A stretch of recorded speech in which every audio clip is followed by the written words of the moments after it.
Hello mentors, this week we're going to look at Konnect 4. This lesson can be broken up into 7 steps. The first step is to give the cultural background that is relevant to your location. In step 2, you're going to inform students how to play the original Konnect 4 and have them play the original Konnect 4. In step 3, you're going to introduce the Beam and Capulina version of Konnect 4. And here to explain how to play the original Konnect 4 and how to play the Capulina and Beam Konnect 4 is Jarek. Now let's go over how to play the original Konnect 4. I have another mentor here, Andrew, who will assist me. So every student will get a board and they'll play the original version of Konnect 4. Each person takes a color. And to begin, we'll junk and a pull. Junk and a pull. Andrew won, so he gets to place the first piece. Notice Andrew placed the first piece on the very bottom row. He cannot just place it anywhere he wants. He has to start on the very bottom.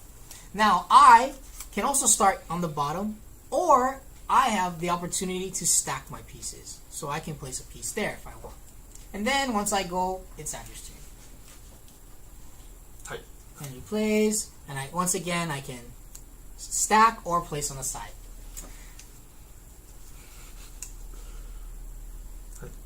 Speeding this along, the game can be won one of two ways. So if we continued and we kept playing, if I so happen to be able to stack 4 pieces like this, I would have 4 in a row, which then I would win Konnect 4.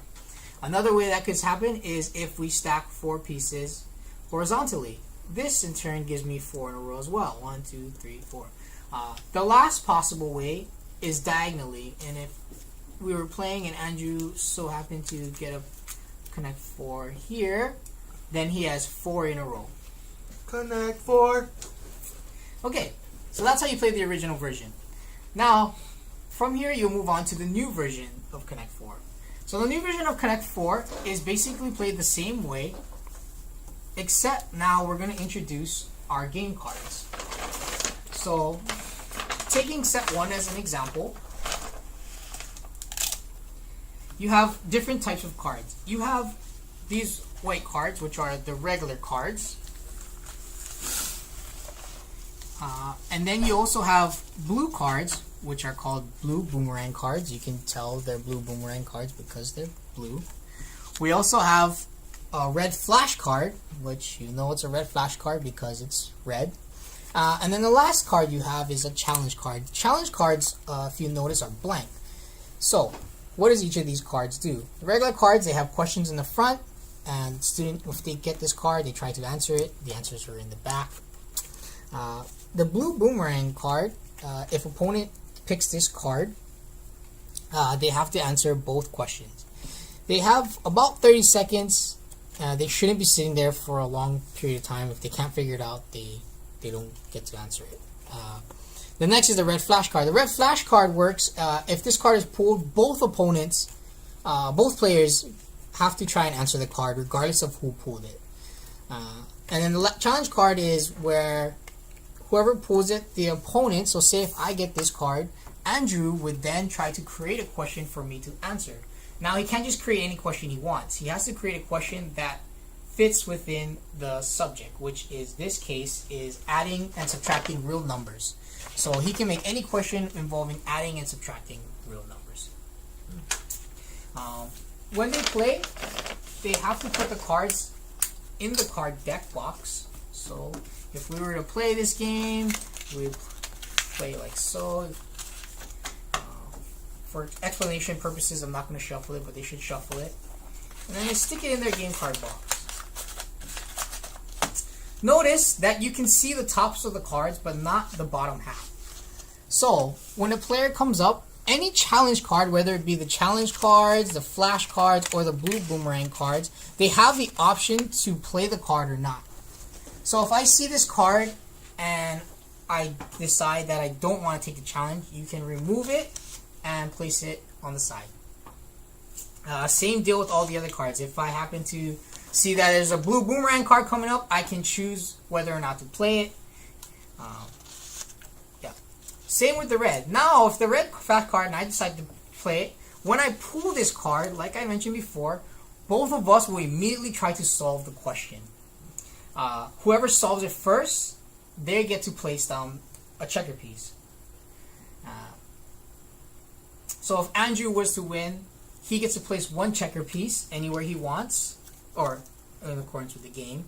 And then on the next turn, it's still his turn because I pulled the card and that was my turn. So now it's his turn to pull next, right? And again, the answers should be on the back. All of them should have answers except for the challenge card because the opponent makes up the question. Now, the students can come to you, a mentor, and ask you to verify whether or not the answer that the person has created is right or wrong. You also, with these cards, there are special rules about that tells you what you can place, whether or not you get the question right. If you get the question right, if you notice on the bottom, it'll say place one checker. So if I answer this question right, I get to put down one checker piece. With this challenge card, if I get it right, I get to remove a checker piece. So if I got this right, I can remove one of my opponent's checker pieces. Same with the blue boomerang cards. Here it tells you that you can place two checkers. But if you notice underneath, there's another thing. This happens if you get it wrong. So if you take the challenge and you get it right, you get to place two checkers. However, if you don't get it right or you take too long to answer it, your opponent can remove one of your pieces. And same here with the red one. You'll notice that it tells you if you get it, whoever gets it right, they get to place one checker. And that's basically how you play the game. Now, you can start everybody with the same challenge cards here, or if you already know what the students are struggling with, you can give them a packet that is more appropriate to them. I personally, when I ran this the first time, I made everybody start with set 1, and then once they were really proficient with set 1, then I moved them on to set 2, so on and so forth, until they made their way through set 4. Now, the only difference between running blue group and yellow group is that yellow group has different math concepts. So we'll see here, blue group has adding and subtracting real numbers. They have multiplying, dividing real numbers. They have combining like terms. And they have the numbers. Yellow group has different concepts.